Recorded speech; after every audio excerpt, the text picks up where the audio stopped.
Hello welcome to academy. बच्चों, आज के इस वीडियो में हम आपका चैप्टर नंबर 10 इलेक्ट्रोमैग्नेटिज्म कवर करने वाले हैं। और बच्चों, इस चैप्टर को एक काफी अलग अंदाज में आपको बताने वाले हैं और इस वीडियो में हम आपको कुछ इस तरीके समझाएंगे कि सारे कॉन्सेप्ट आपके माइंड में बिल्कुल क्या छप जाएंगे, बिल्कुल अच्छे से क्या स्टोर हो जाएंगे। और बच्चों, काफी कम समय में आप इस चैप्टर को क्या कवर कर पाएंगे। तो चलिए हम लोग स्टार्ट करते हैं और सारे कॉन्सेप्ट को क्या है देखते हैं। तो बेटा, सबसे पहले आपकी आती है फर्स्ट स्लाइड। तो बेटा, फर्स्ट स्लाइड पे आपका है ऑस्टर्ड एक्सपेरिमेंट। तो बेटा, बात है कि ऑस्टर्ड एक्सपेरिमेंट क्या है। तो बेटा, हम बात करें ऑस्टर्ड एक्सपेरिमेंट, तो इसमें देखो आपको क्या करना है, आपको सिर्फ येलो वाले पोर्शन पे क्या है ध्यान देना है और बाकी सारी चीजें ऑटोमेटिक काफी अच्छे से क्या है होने वाली है। तो बेटा, पहले आपको देखो क्या ध्यान देना है, येलो वाले पोर्शन को देखना है। बेटा, क्या होगा, आपकी करंट होगी, उसको आप क्या करोगे, पास करोगे। कहां से पास करोगे, आप पास करोगे वायर से। आप वायर से पास करोगे तो क्या होगा, मैग्नेटिक फील्ड प्रोड्यूस हो जाएगी। जब आपकी मैग्नेटिक फील्ड प्रोड्यूस हो जाएगी तो क्या होगा, जो प्रेजेंस होगी मैग्नेटिक फील्ड की, उसको आपको क्या करना पड़ेगा, डिटेक्ट करना पड़ेगा, आइडेंटिफाई करना पड़ेगा। कैसे करोगे, कंपास नीडल से करोगे। बस यही आपका ऑस्टेड एक्सपेरिमेंट है। तो बेटा, आपको देखो ध्यान से पूरा पढ़ लेना है।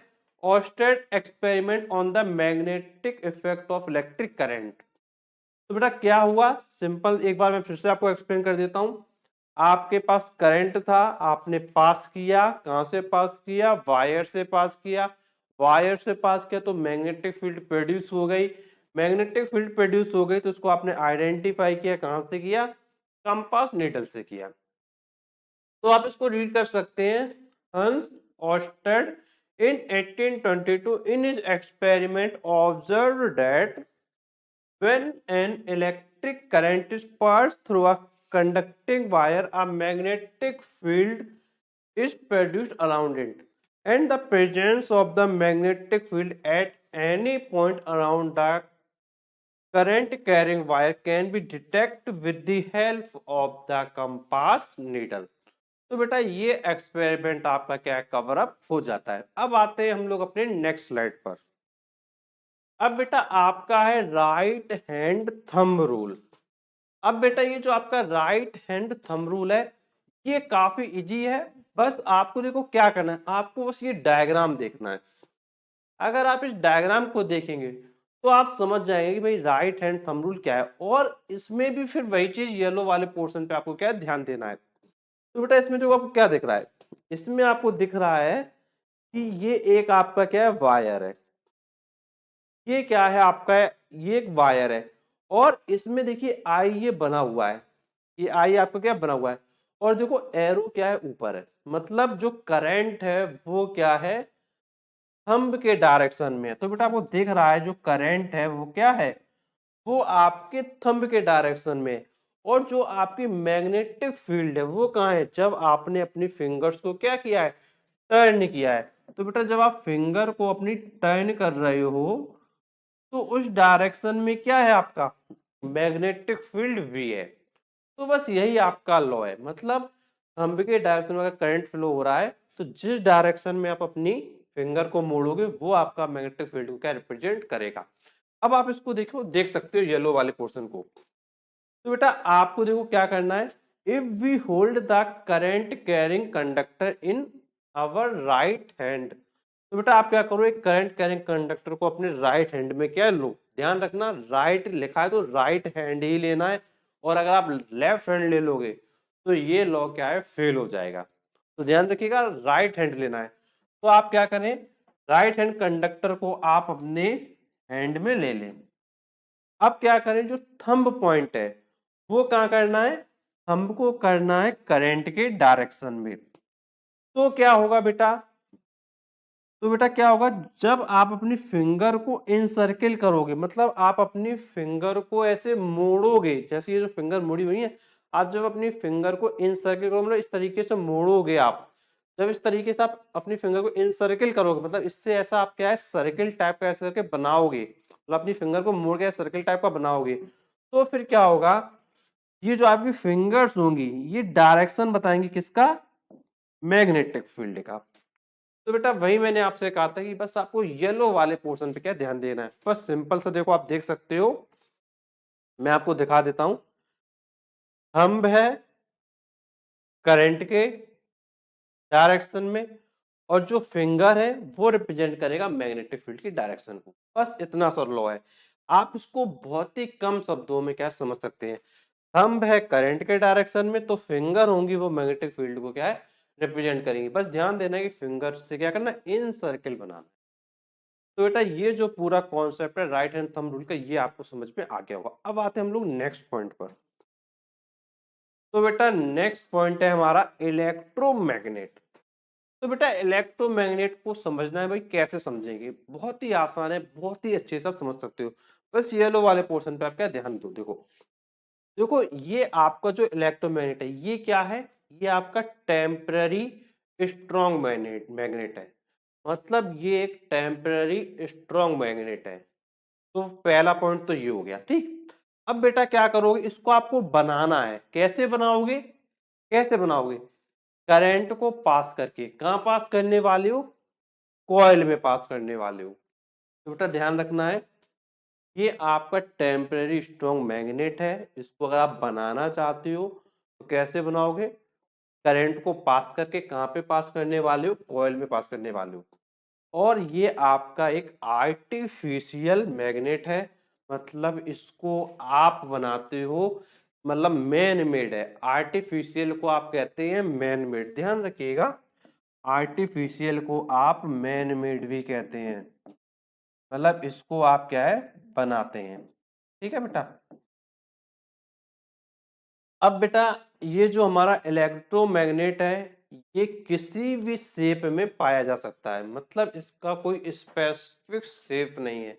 मतलब ये किसी भी शेप में पाया जा सकता है। बट नॉर्मली जो हम शेप देखते हैं वो दो टाइप के शेप देखते हैं बेटा। दो टाइप के शेप में, एक देखते हैं आई शेप, दूसरा देखते हैं U shape.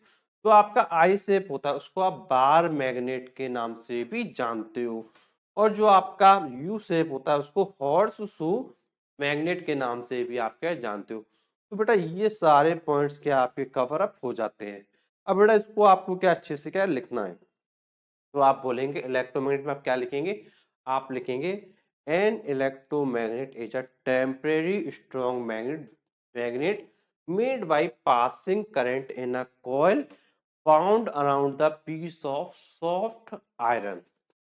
It is an artificial magnet, and an electromagnet can be made in any shape, but usually the following two shapes of electromagnetic are in use. First is I shape, that is bar magnet, and second is U shape, that is horseshoe magnet. तो बेटा ये concept आपको बहुत अच्छे से क्या समझ में आ गया होगा। अब आते हैं हम लोग अपनी नेक्स्ट पीपीटी पर। तो बेटा नेक्स्ट हमारी जो स्लाइड है इसमें वो है आपकी phase of increasing magnetic field of an electromagnetic.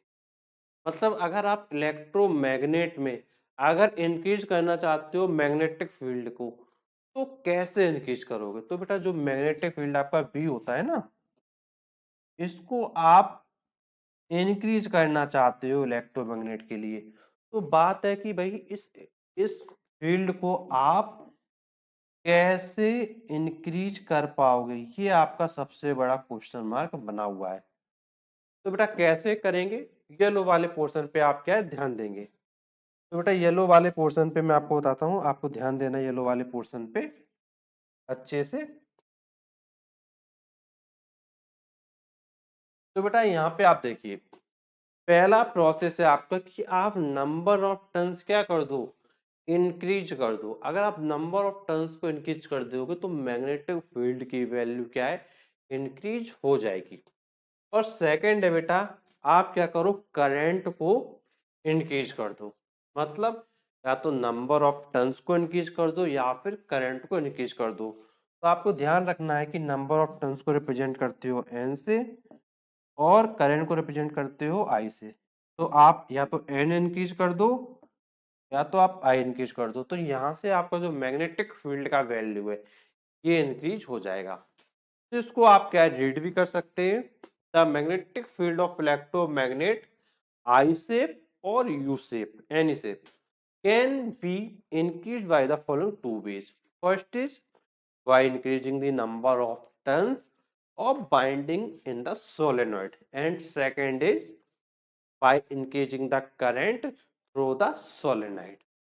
तो बेटा ये पॉइंट्स आपके क्या है, मैग्नेटिक फील्ड इंक्रीज करने का हो गया है। अब आते हैं अपनी नेक्स्ट स्लाइड पर। तो बेटा नेक्स्ट स्लाइड है हमारी परमानेंट मैग्नेट। अब बेटा परमानेंट से ही मतलब क्लियर है कि भाई ये क्या होगी, परमानेंट होगी। तो बेटा परमानेंट होगी तो कैसी होगी, ऑब्वियस सी बात है कि नेचुरल होगी।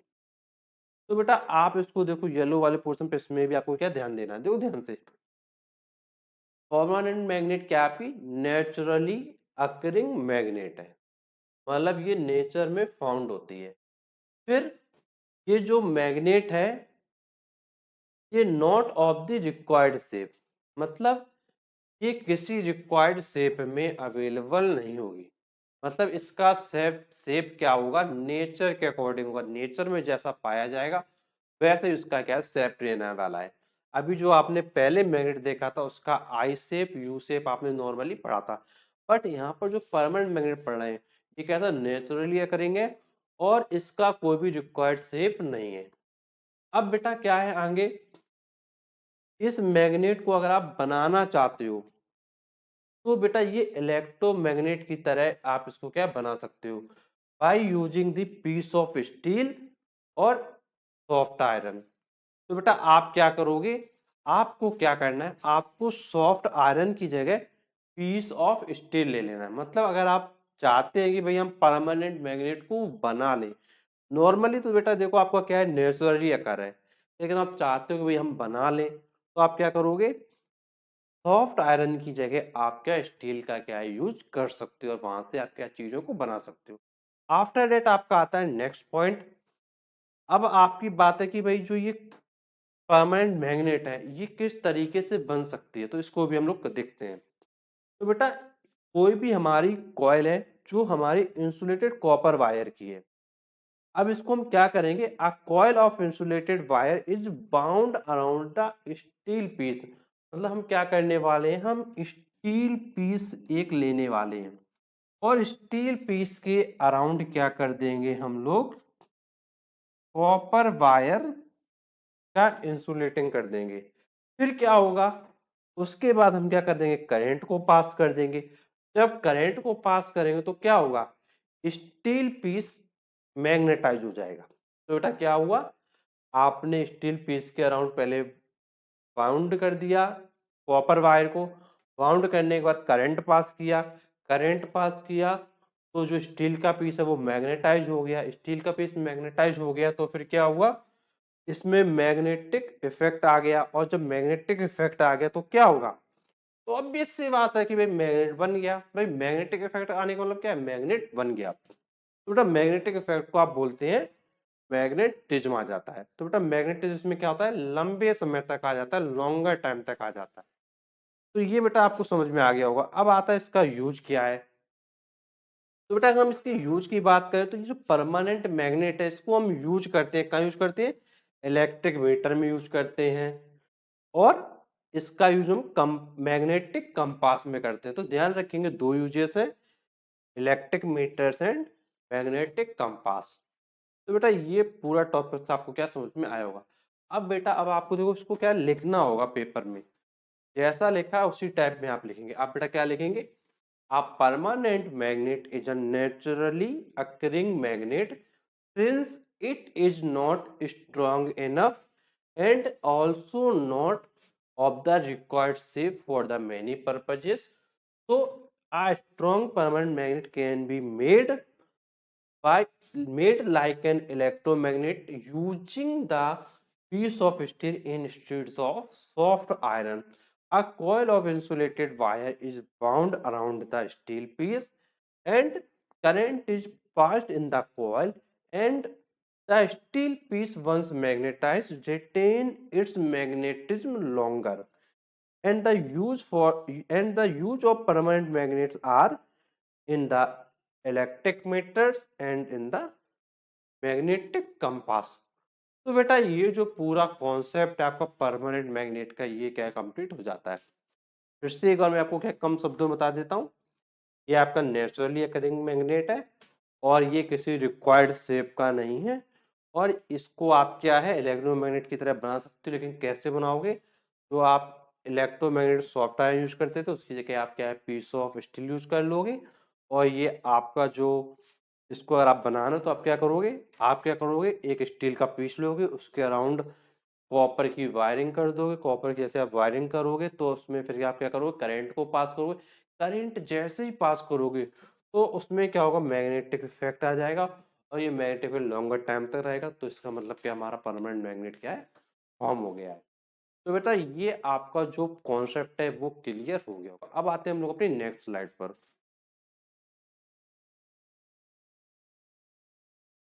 बेटा नेक्स्ट है आपका जो इलेक्ट्रोमैग्नेट आपने पढ़ा और जो आपने परमानेंट मैग्नेट पढ़ा, इनमें डिफरेंस क्या है ये हम लोगों को देखना है। तो बेटा पहला डिफरेंस तो यही है बेटा कि यहाँ पर आपका क्या है सॉफ्ट आयरन यूज होता है इलेक्ट्रोमैग्नेट में। लेकिन जब आप आए थे परमानेंट मैग्नेट तो आपने क्या यूज किया था, स्टील यूज किया था। आपने बोला था कि भाई सॉफ्ट आयरन की जगह आप क्या ले लोगे, स्टील लोगे। तो फर्स्ट डिफरेंस तो बेटा आपके यहीं से आ जाता है। फिर देखो सेकंड डिफरेंस देखते हैं। बेटा सेकंड डिफरेंस जो आपका जो मैग्नेटिक फील्ड का जो स्ट्रेंथ होता है इसको आप चेंज कर सकते हो इलेक्ट्रोमैग्नेट में। लेकिन जब बात आती है परमानेंट मैग्नेट में तो इसको क्या है आप चेंज नहीं कर सकते हो। मतलब परमानेंट का बेटा मतलब ही होता है कि ये क्या है, ये फिक्स हो गया है, जैसा है अब वैसा ही रहने वाला है। लेकिन ये कैसा था आपका, टेम्परेरी था। अगर टेम्परेरी था तो आप मैग्नेटिक फील्ड को इसको क्या है चेंज कर सकते हो। अब बेटा थर्ड पॉइंट है आपका, जो मैग्नेटिक फील्ड होगा वो क्या होगा आपका, वेरी स्ट्रांग होगा। मतलब इलेक्ट्रोमैग्नेट में मैग्नेटिक फील्ड आप वेरी स्ट्रांग रख सकते हैं। लेकिन जब बात आती है आपकी परमानेंट मैग्नेट की, ये इतना ज्यादा स्ट्रांग क्या है नहीं होगा। ध्यान रखेंगे कि भाई इलेक्ट्रोमैग्नेट में आप मैग्नेटिक फील्ड को बहुत ज्यादा स्ट्रांग कर सकते हैं, लेकिन परमानेंट मैग्नेट में इतना ज्यादा स्ट्रांग नहीं कर सकते हैं। आफ्टर दैट फोर्थ पॉइंट है जो पोलैरिटी होगी इलेक्ट्रोमैग्नेट की, उसको आप क्या कर सकते हो, रिवर्स कर सकते हो। लेकिन परमानेंट मैग्नेट में जो पोलैरिटी होगी इसको रिवर्स क्या है नहीं कर सकते हो। ध्यान रखेंगे इलेक्ट्रोमैग्नेट में पोलैरिटी को रिवर्स किया जा सकता है, लेकिन परमानेंट मैग्नेट में पोलैरिटी को रिवर्स नहीं किया जा सकता है। And the last point is, इसको आप इजिली मैग्नेटाइज इसको आप इजिली डीमैग्नेटाइज कर सकते हो, लेकिन इसको इजिली डीमैग्नेटाइज नहीं कर सकते हो। अब बेटा इसको इसलिए कर सकते हैं डीमैग्नेटाइज क्योंकि ये कैसा है, ये टेम्परेरी है। लेकिन इसको इसलिए नहीं कर पाते क्योंकि ये क्या है, परमानेंट मैग्नेट।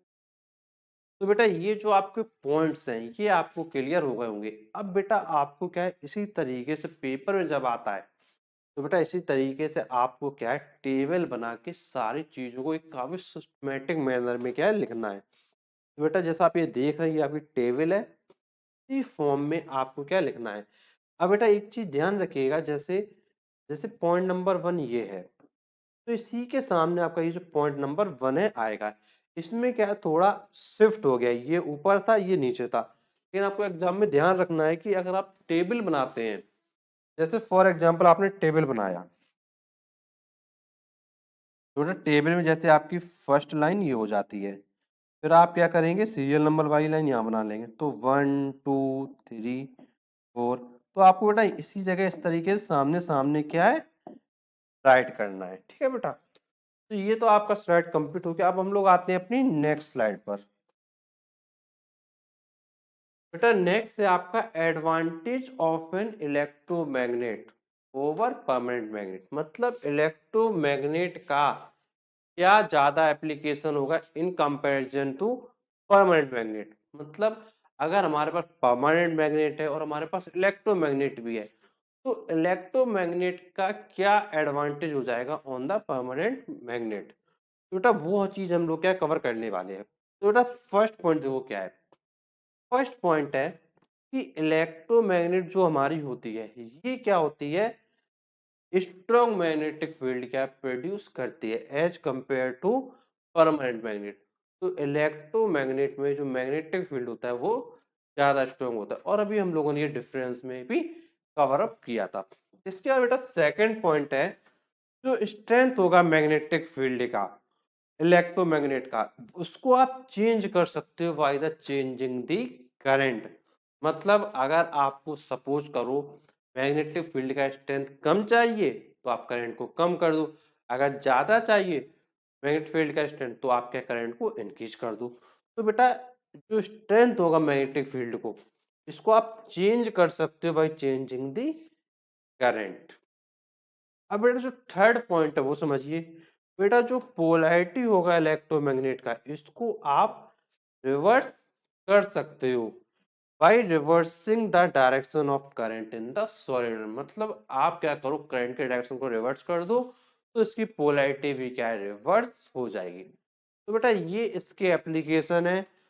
इलेक्ट्रोमैग्नेट को आप क्या है ज्यादा बेटर तरीके से यूज कर सकते हो, क्योंकि ये क्या है आपका, ये टेम्परेरी मैग्नेट था, और टेम्परेरी मैग्नेट को आप क्या कर सकते हो, अपने अकॉर्डिंग मॉडिफाई कर सकते हो थोड़े थोड़े चेंजेस करके। तो बेटा ये चीज आपको पेपर में क्या लिखना है।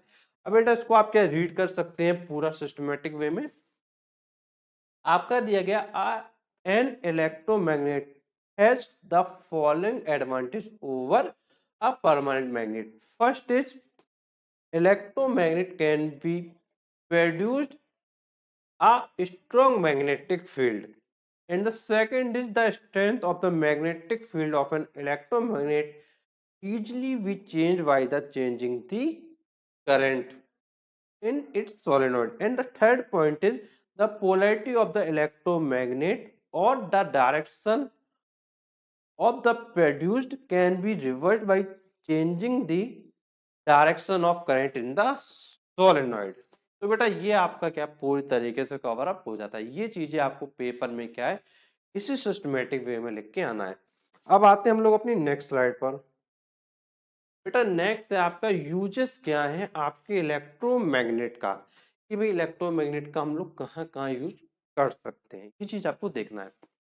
तो बेटा आप क्या कर सकते हो, लिफ्टिंग के लिए यूज कर सकते हो, या फिर ट्रांसपोर्ट करने के लिए हैवी आयरन स्क्रैप को। बेटा आपको पता होता है कि आयरन का बहुत ज्यादा स्क्रैप हो जाता है, अब उसको आप क्या करना है, आपको उसको ट्रांसपोर्ट करना है, उसको आपको लिफ्ट करना है। आप क्या करोगे, यूज कर लो इलेक्ट्रोमैग्नेट का, उससे आप क्या इसको लिफ्ट भी कर पाओगे, और काफी ज्यादा जो स्क्रैप तुम्हारा कवर हो हमारे पास आ जाता है उसको आप ट्रांसपोर्ट भी कर पाओगे। फिर सेकंड पॉइंट क्या है, loading the furnaces with iron. अगर आपको फर्नेसेस की लोडिंग करनी है तो आप उनको भी कर सकते हो। बेटा कई बार क्या होता है, जैसे मान लो आपके पास क्या है, आयरन है बहुत सारा, अब बेटा आयरन को उठाना है तो आप क्या कर लो, अरे आप ले लो इलेक्ट्रोमैग्नेट, उससे आपके आयरन को क्या है उठा लो। कैसे उठाओगे, ऑब्वियस बात है कि भाई इलेक्ट्रोमैग्नेट में क्या है, अट्रैक्टिंग पावर है, तो उसको अट्रैक्ट करेगा, जब अट्रैक्ट करेगा तो क्या है वो चीज हमारे पास ऊपर क्या है आ जाएगी। अब बेटा थर्ड क्या है, अगर आप बेटा क्या करते हो थर्ड पॉइंट में, removing the piece of iron from the bound. आप क्या कर सकते हो, पीस ऑफ आयरन को क्या है रिमूव कर सकते हो। जैसे आप देखते होगे कि फॉर एग्जांपल आपको बताता हूं मैं, जैसे सपोज करो आप मान लो यहाँ बैठे हुए हो, अपने घर में आप बैठे हुए हो, अब मान लो जमीन में क्या एक कील गिर जाती है, तो आप क्या करो, मैग्नेट में क्या करो धागा बांध लो, धागा बांधने के बाद उसको क्या कील के पास फेंको, और आप एक ही जगह से बैठे बैठे क्या है थोड़ी दूर पर जो आपकी कील गिरी उसको आप क्या है ले सकते हो। कैसे, इलेक्ट्रोमैग्नेट को आप फेंको तो इलेक्ट्रोमैग्नेट में जो कील होगी वो क्या अट्रैक्ट हो जाएगी, क्योंकि कील क्या आपकी आयरन की होती है। तो उसी तरीके से ये चीज है। तो आप क्या कर सकते हो, आयरन के जो पीसेस होते हैं उनको आप रिमूव कर सकते हो फ्रॉम द बाउंड। अब बेटा जो फोर्थ है वो है आपका साइंटिफिक रिसर्च में भी आप इलेक्ट्रोमैग्नेट का यूज क्या है कर सकते हो। बेटा काफी साइंटिफिक रिसर्च होती है जहाँ पे हमको इलेक्ट्रोमैग्नेट का और डिफरेंट एप्लीकेशन यूज इसको क्या करना पड़ जाता है। तो बेटा ये आपके पॉइंट्स क्या है कवर अप हो जाते हैं, आप इनको क्या रीड भी कर सकते हैं तो बेटा जो आपका फर्स्ट पॉइंट है वो है, इसको आप देखिए, electromagnet are mainly used for the following purposes. First is for lifting and transporting heavy iron scrap, grinder plates, etc. Particularly when it is not convenient to take the help of human labor. बेटा second point है for loading the furnaces with iron. And बेटा third point है for removing the piece of iron from the bound. And the fourth point is in scientific research to study magnetic property of a substance in a magnetic field. तो बेटा ये सारे points आपके क्या cover up हो जाते हैं। इसके बाद हम लोग क्या देख लेते हैं अदर स्लाइड्स को। तो बेटा नेक्स्ट आपकी स्लाइड उसको आप क्या देखिए। बेटा नेक्स्ट है आपका force on a current carrying conductor in a magnetic field. तो बेटा जो फोर्स होगा किसी भी करंट कैरिंग कंडक्टर में वो क्या होने वाला है वो हम लोगों को क्या देखना है। तो बेटा जैसे आपको पता होगा कि जैसे मान लो आपके पास एक कोई करंट कैरिंग कंडक्टर है, जैसे सपोज करो ये आपका कोई वायर है, इसमें क्या करंट क्या आपकी फ्लो हो रही है। तो बेटा इसके लिए देखो क्या किया, जो हमारे साइंटिस्ट थे लॉरेंज, उन्होंने कुछ चीजें क्या ऑब्जर्व किया। वो क्या ऑब्जर्व किया वो देखिए। देखिए ये जो लॉरेंज साइंटिस्ट है उन्होंने ऑब्जर्व किया, जब आप क्या करते हो एक चार्ज को मूव कराते हो, कहाँ मूव कराना है, मैग्नेटिक फील्ड में मूव कराना है। और कैसे मूव कराना है, direction other than the direction of magnetic field. मतलब आपको क्या करना है, एक आपको चार्ज लेना है, उसको मूव कराओगे मैग्नेटिक फील्ड में। जब आप मैग्नेटिक फील्ड में मूव कराओगे, कैसे कराना है, direction other than the magnetic field, मतलब डायरेक्शन फील्ड के अदर डायरेक्शन में आपको क्या मूव कराना है। तो ये क्या करेगा, एक फोर्स एक्सपीरियंस करेगा। तो ये फोर्स एक्सपीरियंस करेगा उसी को आप क्या बोलोगे, लॉरेंज फोर्स बोलोगे। मतलब लॉरेंज साइंटिस्ट ने ये चीज क्या आइडेंटिफाई किया। तो बेटा आपको ध्यान रखना है कि लॉरेंज ने फाउंड किया कि आप क्या करते हो, एक चार्ज को मूव कराते हो मैग्नेटिक फील्ड में, बट डायरेक्शन क्या करना है, मैग्नेटिक फील्ड से अदर कर देना है। तो क्या होगा, एक उसमें फोर्स एक्सपीरियंस होगा, उस फोर्स को आप बोलोगे लॉरेंज फोर्स। तो बेटा ये आपका क्या कंप्लीट हो जाता है। इसको आप क्या रीड भी कर सकते हैं, Lorentz found that a charge moving in a magnetic field in a direction other than the direction of magnetic field experience a force, it is called the Lorentz force। तो बेटा ये आपका लॉरेंस फोर्स क्या complete हो जाता है। After that हम लोग आते हैं अपनी नेक्स्ट स्लाइड पर। तो बेटा नेक्स्ट स्लाइड है आपका मैग्नीट्यूड ऑफ फोर्स। बेटा अगर आपको मैग्नीट्यूड निकालना है फोर्स का तो आप कैसे निकालोगे वो चीज हमको क्या है देखनी है। तो बेटा आप क्या कर लो, आप कंसीडर कर लो कि आपके पास क्या है, कोई करंट कैरिंग कंडक्टर है। कोई भी करंट कैरिंग आप क्या कंडक्टर कंसीडर कर सकते हो। तो बेटा उसमें बेटा क्या होगा, जैसे सपोज करो एक हमारे पास ये करंट कैरिंग कंडक्टर है, या आप सपोज कर लो कि भाई हमारे पास ये करंट कैरिंग कंडक्टर है। इसमें कंसीडर कर लो कि करंट हमारा क्या है, आई फ्लो कर रहा है। इससे किसी स्मॉल आई डिस्टेंस पर कोई पॉइंट है, इसको आप पॉइंट पी ले लो। और बेटा इसमें सपोज कर लो कि फोर्स क्या है, एफ आकर कर रहा है।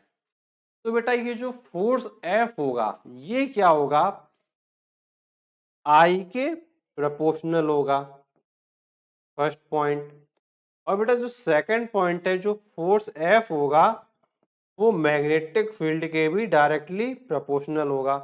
और बेटा जो थर्ड पॉइंट है, जो आपका फोर्स होगा वो लेंथ के भी क्या होगा, डायरेक्टली प्रोपोर्शनल होगा।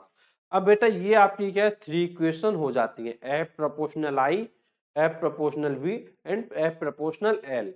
अब आप इसको रीड भी कर सकते हैं, experimentally it is found that magnitude of force acting on a current carrying wire placed in magnetic field in the direction perpendicular to its length depend on the following factor. The force F is directly proportional to the current in the wire, that is F proportional I, F proportional I. And the second is the force F is directly proportional to the strength of magnetic field, that is F proportional V. And the third is the force F is directly proportional to the length of the wire, that is F proportional L. तो बेटा ये 3 point हमारे force के क्या हो जाते हैं। अब आप क्या करोगे, इन तीनों पॉइंट को क्या है कंबाइन कर दोगे। तो हम लोग आते हैं अपनी नेक्स्ट स्लाइड पर। तो बेटा हम लोगों ने ये अभी पढ़ा था कि भाई इक्वेशन नंबर 1 ये थी आपकी एफ प्रोपोर्शनल आई, इक्वेशन नंबर 2 थी आपकी एफ प्रोपोर्शनल वी, और इक्वेशन नंबर 3 थी आपकी एफ प्रोपोर्शनल एल। अब बेटा इन तीनों इक्वेशन को आप क्या कर दो, कंबाइन कर दो। बेटा जब आप कंबाइन करोगे तो बेटा आपका आ जाएगा F proportional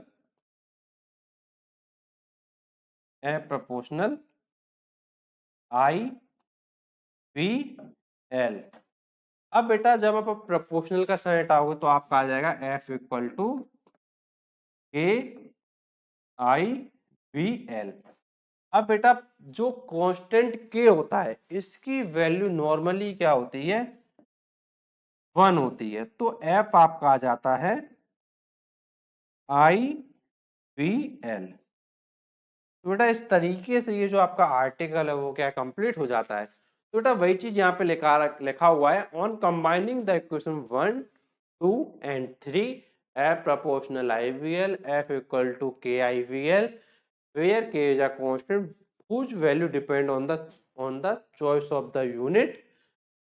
In SI unit, the unit of B is such that K equal to 1 then F equal to IVL। मतलब नॉर्मली जो K होगा वो आपका 1 होगा और F equal to आ जाएगा आपका IVL।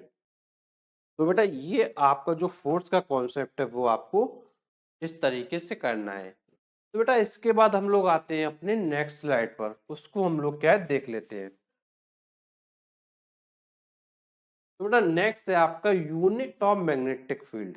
मतलब आपको जो मैग्नेटिक फील्ड है क्या यूनिट निकालना है। तो बेटा कैसे निकालोगे वो देखो। बेटा देखो आपको क्या करना है, पहले लिखना है फॉर्मूला एफ वाला जो अभी आपने निकाला था, F equal to I V L. बेटा मैग्नेटिक फील्ड को आप कहते हैं बी। अब बेटा बी का पहले आप वैल्यू निकालो, बी का वैल्यू होगा F upon I into L. तो बेटा ये आपका वी का फॉर्मूला आ गया। अब बेटा फर्स्ट यूनिट देखो निकालना है आपको। आपको बेटा क्या करना है, फर्स्ट यूनिट निकालना है। तो बेटा अगर हम फर्स्ट यूनिट निकालते हैं आपकी एसआई यूनिट, ध्यान से देखना। तो बेटा ऐसा यूनिट देखो कैसे निकालेंगे। बेटा फोर्स है आपका किस में, न्यूटन में, तो आप लिखिए न्यूटन। करंट है आपका एम्पियर में, तो आप लिखिए एम्पियर। और लेंथ है आपका मीटर में, तो आप लिखिए एम। तो न्यूटन पर एम्पियर मीटर। तो बेटा वही चीज देखो लिखिए न्यूटन पर एम्पियर मीटर। तो बेटा इसको ऐसे भी आप लिख सकते हैं न्यूटन पर एम्पियर मीटर। अब बेटा इसके बाद सेकंड है वो यूनिट, वो आपकी होती है टेस्ला। अब बेटा जो थर्ड यूनिट है वो आपकी होती है वेबर पर मीटर स्क्वायर। बेटा जो वेबर पर मीटर स्क्वायर होती है उसके लिए एक फॉर्मूला होता है phi equal to V A. तो बेटा phi equal to V A आपका होता है। और बेटा जब आप बी निकालते हो तो बी आपका हो जाता है फाई अपॉन ए। फाई बेटा होता है मैग्नेटिक फ्लक्स, तो जो मैग्नेटिक फ्लक्स का यूनिट होता है वो आपका होता है वेबर। क्या होता है बेटा, वेबर होता है।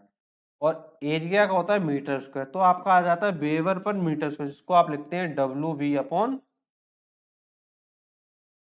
Metre square. तो बेटा आपका जो आंसर हो जाता है वो हो जाता है वेबर पर मीटर स्क्वायर। तो बेटा जो 3 यूनिट है वो आपकी क्या हो जाती हैं। तो बेटा ध्यान रखना ये जो 3 यूनिट्स हैं इनको आपको इसी तरीके से पढ़ना है। बट जब एग्जाम में आएगा तो आप डायरेक्टली अगर आपको यूनिट लिखना है तो आप डायरेक्टली ये चीज क्या है लिख सकते हैं। मतलब आपको एक्सप्लेन करके दिखाने की आवश्यकता नहीं है। तो बेटा ये पूरा कॉन्सेप्ट आपको समझ में आएगा। अब आते हैं हम लोग अपने नेक्स्ट स्लाइड पर।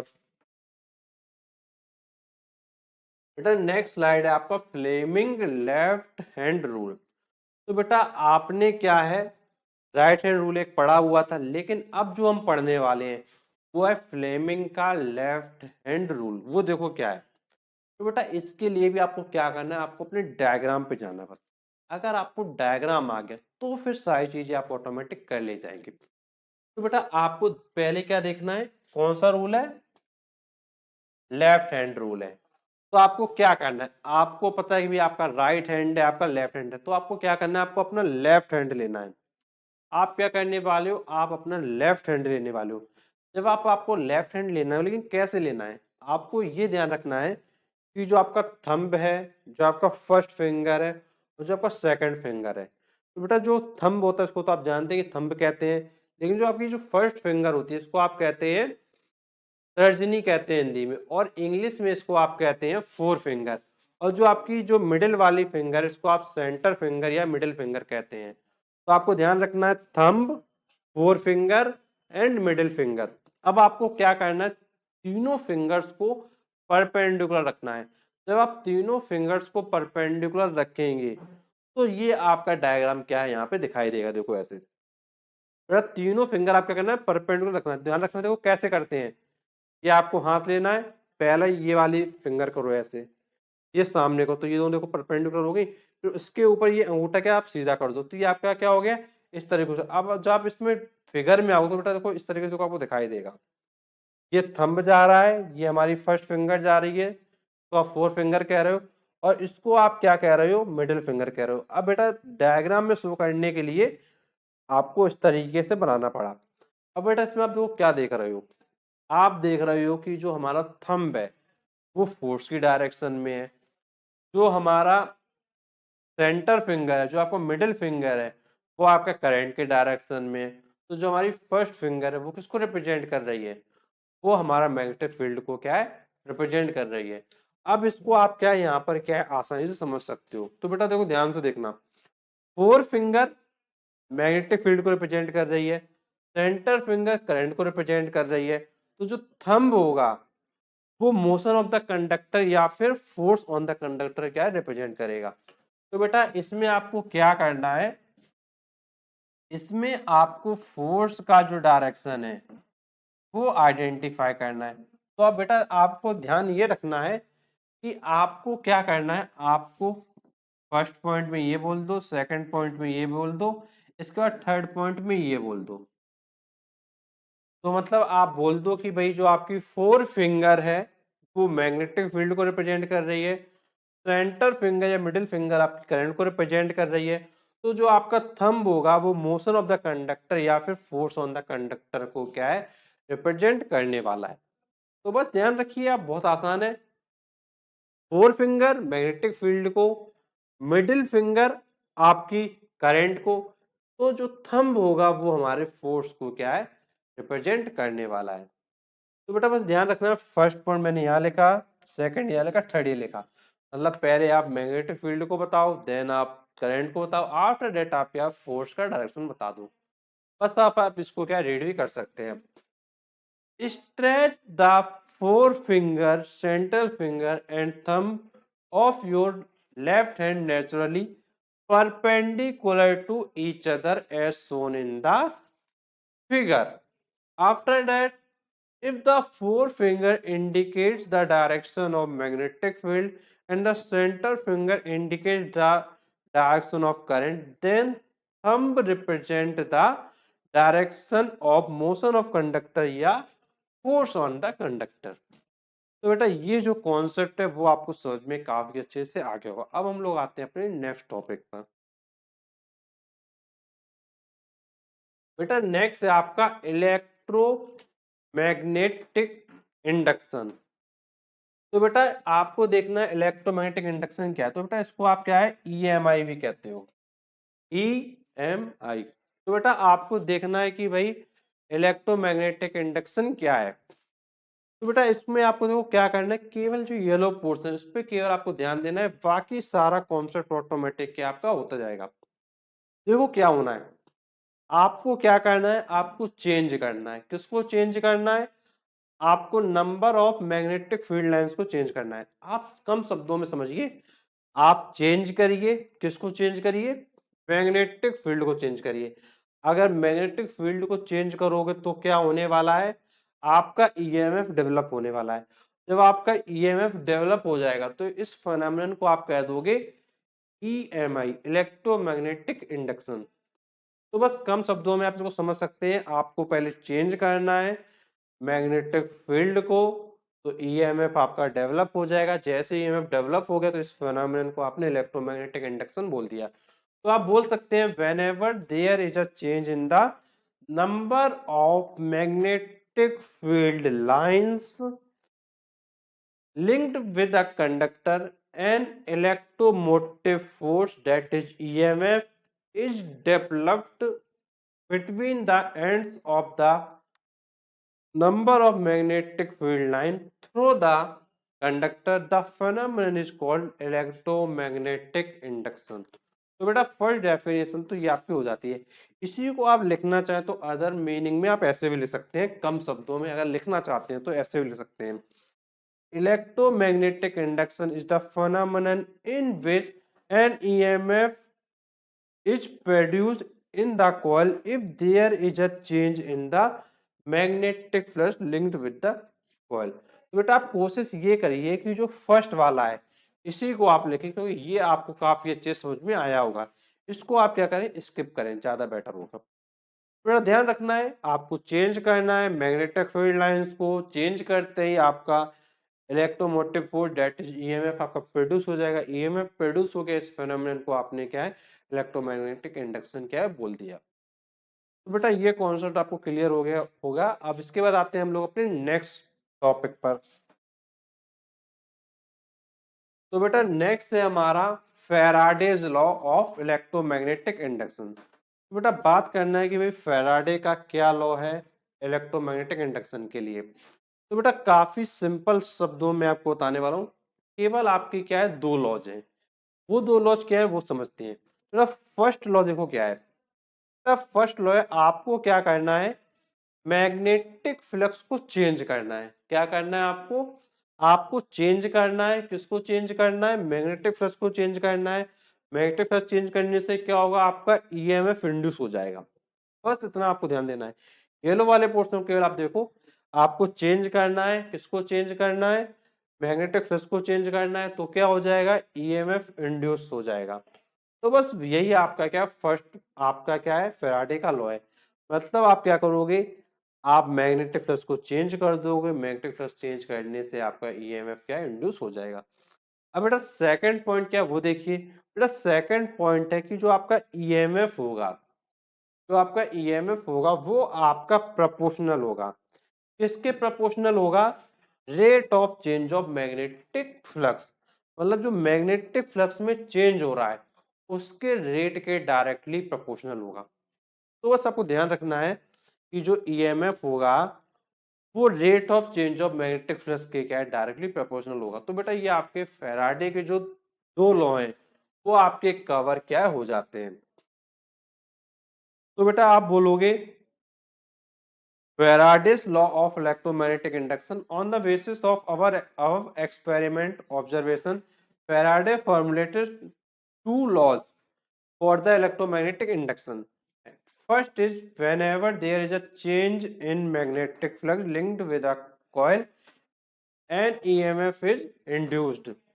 And the second is the magnetic and the second is the magnitude of EMF induced is directly proportional to the rate of change of magnetic flux linked with the coil. तो बेटा ये जो दो laws हैं इनको आपको काफी अच्छे से क्या है, कवर अप करना है। तो बेटा ये दो लॉ आपके हो जाते हैं। आफ्टर दैट हम लोग आते हैं अपने नेक्स्ट स्लाइड पर। तो बेटा नेक्स्ट स्लाइड है आपका factors affecting the magnitude of induced EMF. मतलब जो आपका ईएमएफ इंड्यूस हुआ है इस पर कौन कौन से फैक्टर्स आपके डिपेंड करने वाले हैं। तो बेटा आपके दो फैक्टर्स केवल क्या डिपेंड करते हैं। कौन कौन से फैक्टर डिपेंड करेंगे? ऑब्वियस सी बात है कि भाई पहला होगा आपका मैग्नेटिक फ्लक्स और दूसरा आपका होगा नंबर ऑफ टर्न्स। तो बेटा मैग्नेटिक फ्लक्स को आपने कैसे पढ़ा था? आपने पढ़ा था rate of change of magnetic flux. तो वही चीज आप बोल दीजिए, जो आपका rate of change of magnetic flux होगा इस पर डिपेंड करेगा, एंड सेकंड जो आपके नंबर ऑफ टर्न्स होंगे उस पर डिपेंड करेगा। तो आप बोल सकते हैं for a given coil, for a given coil and magnet, it depends on the two following factors. First is on the rate of change of magnetic flux linked with each turn, and the second is on the number of turns in the coil. And बेटा next आपका जो topic है वो है direction. अब आपको क्या करना है, ईएमएफ जो इंड्यूस हो रहा था उसका डायरेक्शन देखना है कि भाई उसका डायरेक्शन कहाँ होने वाला है। तो बेटा अगर हम उसकी डायरेक्शन की अगर आपसे बात करें तो बेटा उसकी डायरेक्शन को आइडेंटिफाई करने के लिए आपको दो लॉज दिए गए हैं। दो लॉज कौन कौन से हैं? फर्स्ट है आपका लेंज लॉ और सेकंड है आपका फ्लेमिंग राइट हैंड रूल। तो अगर आपको ईएमएफ की डायरेक्शन फाइंड करनी है तो या तो आप लेंज लॉ से फाइंड कर लें या फिर आप फ्लेमिंग राइट हैंड रूल से फाइंड कर लें। तो बेटा इसमें देखो आप क्या इसको थोड़ा रीड कर सकते हैं। तो आप देख सकते हैं the direction of induced EMF depends on whether there is increase और decrease in the magnetic flux. बेटा आपको ध्यान रखना है मैग्नेटिक फ्लक्स का क्या हो रहा है, इंक्रीज हो रहा है या फिर डिक्रीज हो रहा है, इस पर हमारी डायरेक्शन डिपेंड करेगा ईएमएफ का। इसके लिए दो लॉ है, Lenz law and Fleming right hand rule. तो बेटा अब इन रूल्स को देख लेते हैं कि भाई कैसे हमको डायरेक्शन क्या है निकालना है। तो बेटा देखते हैं इन रूल्स को। तो बेटा हम लोग आते हैं अपने नेक्स्ट स्लाइड पर। तो बेटा फर्स्ट है आपका लेंज लॉ। ये लेंज लॉ से कैसे हम लोग डायरेक्शन फाइंड करने वाले हैं अपने ईएमएफ का। तो बेटा अकॉर्डिंग टू लेंज लॉ आप समझ सकते हैं जो ईएमएफ होगा आपका इंड्यूस्ड, जो भी ईएमएफ आपका इंड्यूस होगा वो कैसे प्रोड्यूस होगा, वो बेटा अपने कॉज का क्या करेगा, अपोज करेगा। मतलब जिस कारण से आपका ये ईएमएफ इंड्यूस हो रहा है, जो भी रीजन है ईएमएफ इंड्यूस होने का, वो अपने होने का क्या करने वाला है, अपोज करने वाला है। तो जिस रीजन से वो प्रोड्यूस हो रहा है उसका वो क्या करेगा, अपोज करेगा। तो वही देखिए यहाँ पे मेंशन है, आप देख सकते हैं according to Lenz law the direction of induced EMF or induced current, the direction of induced EMF or induced current is such that it opposes the cause which produces it। तो बेटा जिस कारण से ये प्रोड्यूस हुआ है वो अपने ही आपका क्या अपोज करता है। तो यहाँ से आप क्या कर सकते हो, इंड्यूस्ड ईएमएफ या इंड्यूस्ड करंट का डायरेक्शन क्या फाइंड कर सकते हो। तो बेटा ये फर्स्ट लॉ तो आपका हो गया कि लेंज लॉ क्या है। अब आते हैं हम लोग अपने सेकंड लॉ पर। तो बेटा सेकंड लॉ है आपका Fleming right hand rule. Fleming right hand rule. तो बेटा जिस तरीके से आपने अभी फ्लेमिंग का लेफ्ट हैंड रूल देखा था उसी तरीके से आपको फ्लेमिंग का राइट हैंड रूल देखना है। तो बेटा जिस तरीके से आपने पहले क्या किया था, थंब, फर्स्ट फिंगर और मिडिल फिंगर को क्या किया था, परपेंडिकुलर रखा था। तो उसी तरीके से अब आप क्या करोगे, thumb, four finger and middle finger को क्या रखने वाले हो, परपेंडिकुलर रखने वाले हो।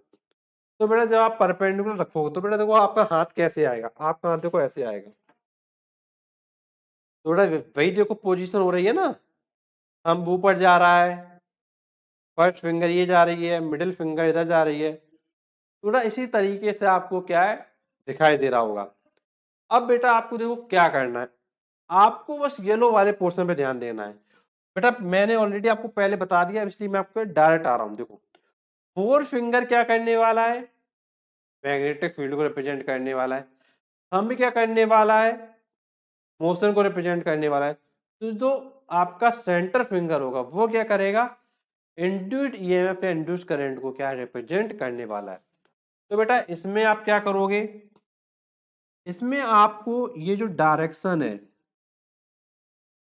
इसको आपको क्या है थर्ड नंबर पे क्या है रखना है, क्योंकि आप क्या है इंड्यूस्ड ईएमएफ या इंड्यूस्ड करंट का जो पॉइंट है वो आप क्या है बताने वाले हैं। तो बेटा ध्यान रखेंगे पहले की तरह फर्स्ट पॉइंट ये है, सेकंड पॉइंट ये है, और जो लास्ट में जो आप बताते हैं वो आपका थर्ड पॉइंट होता है।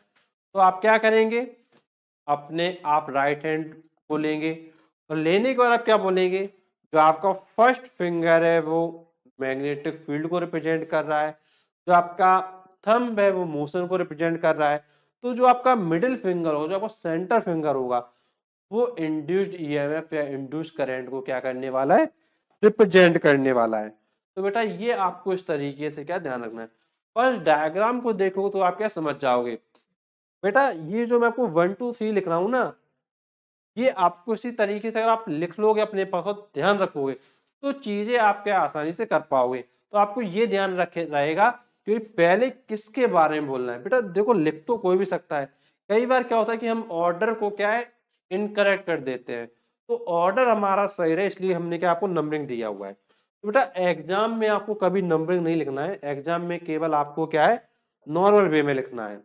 अभी आपको दिखा रहा हूँ कितना आप लिखोगे। तो बेटा आपको ध्यान रखना है, अपने इस डायग्राम को आप कोशिश करिए बनाने की, और आप बताइए कि जो फर्स्ट फिंगर है जिसको आप फोर्थ फिंगर कहते हो, ये मैग्नेटिक फील्ड को रिप्रेजेंट कर रहा है, जो आपका थंब है वो मोशन को रिप्रेजेंट कर रहा है, तो जो सेंटर फिंगर होगा वो आपके इंड्यूस्ड करंट या इंड्यूस्ड ईएमएफ को क्या रिप्रेजेंट करने वाला है। अब बेटा एग्जाम में क्या लिखोगे, एग्जाम में सिर्फ आप इतना लिख के आओगे बस, और आपको कुछ भी लिखने की आवश्यकता नहीं है। तो बेटा ये दोनों लॉज आपके इंड्यूस्ड ईएमएफ इंड्यूस्ड करंट के क्या हो जाते हैं। आफ्टर डेट हमारा आता है नेक्स्ट स्लाइड जिसमें हम अदर टॉपिक्स को देखते हैं। तो बेटा नेक्स्ट हमारी स्लाइड है वो है फ्रीक्वेंसी ऑफ अल्टरनेटिंग करंट। तो बेटा अल्टरनेटिंग करंट के लिए हम कुछ पॉइंट्स क्या कवर अप करने वाले हैं।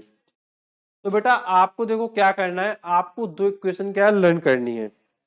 बेटा दो इक्वेशन कौन सी है, जो आपका बेटा इंड्यूस्ड ईएमएफ होगा वो आपका होगा E equal to A naught sine 2 pi N T, और बेटा सेकंड होगा आपका करंट के लिए I equal to I naught sine 2 pi N T. बेटा एन को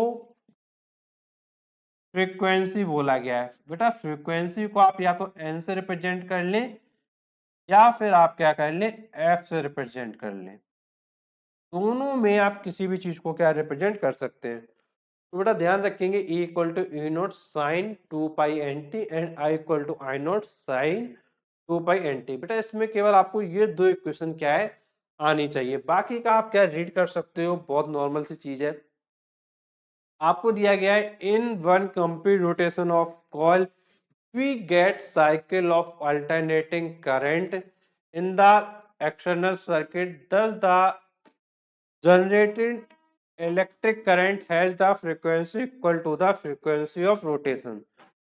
तो बेटा आपको ध्यान रखना है ये पॉइंट। तो बेटा क्या होगा, जो आपकी फ्रीक्वेंसी होगा वो फ्रीक्वेंसी ऑफ रोटेशन के क्या इक्वल हो जाएगा।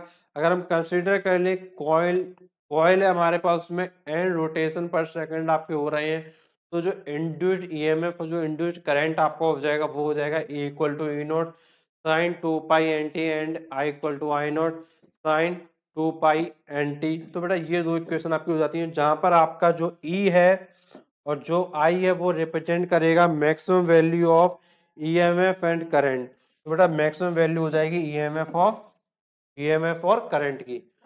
तो बेटा ये आपका जो कॉन्सेप्ट है वो आपको क्लियर हो गया होगा।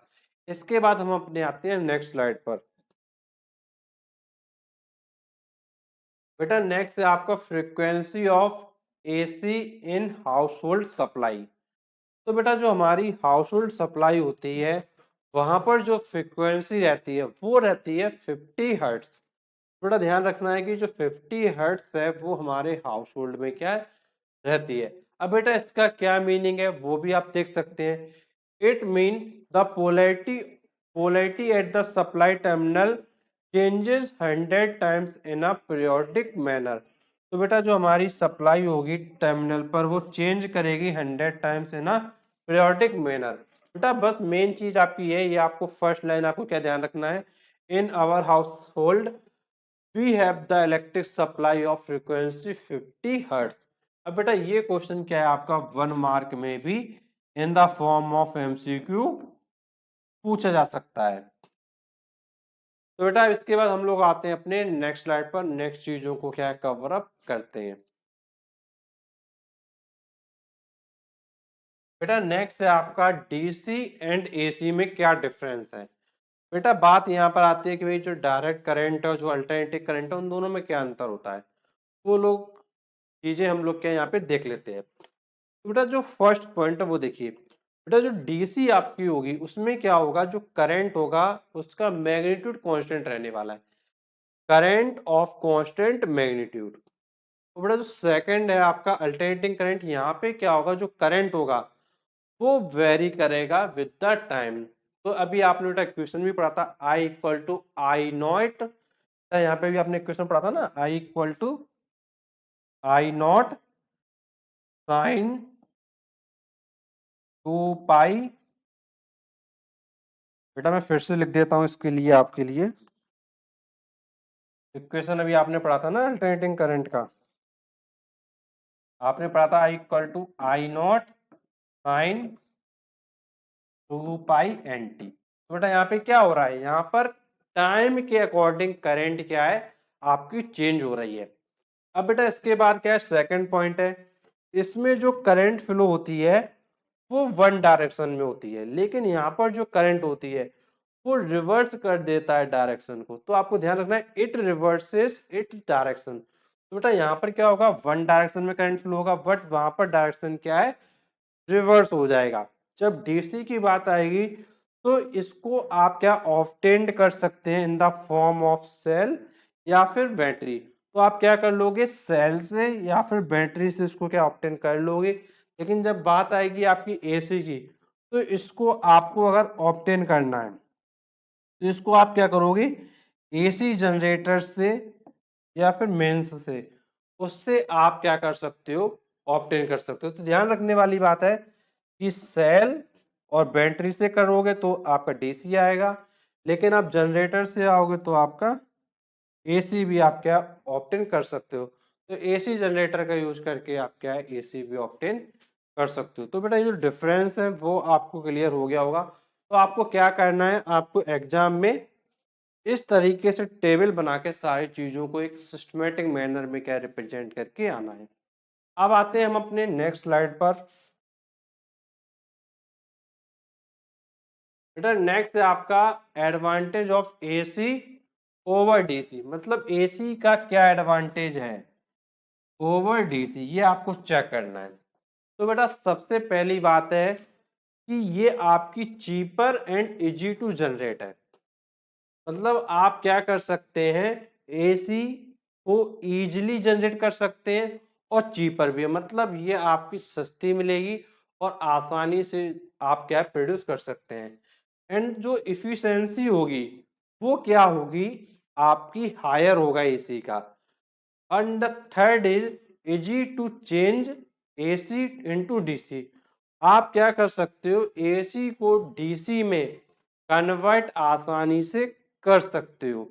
एंड द फोर्थ पॉइंट है जो मैग्नीट्यूड होगा आपका एसी वोल्टेज का, इसको आप इंक्रीज भी कर सकते हो और इसको आप डिक्रीज भी कर सकते हो by using the step up and step down transformer.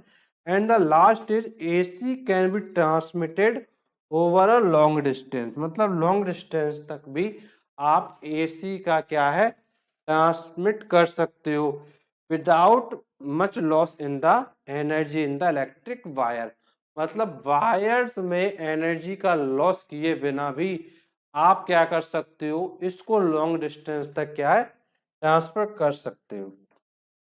तो बेटा ज्यादा लॉस हमारा क्या है एनर्जी का नहीं होने वाला है, अदरवाइज हमारा क्या है एनर्जी काफी लॉस होगा और काफी ज्यादा आपके लिए दिक्कतें भी क्या आ सकती हैं।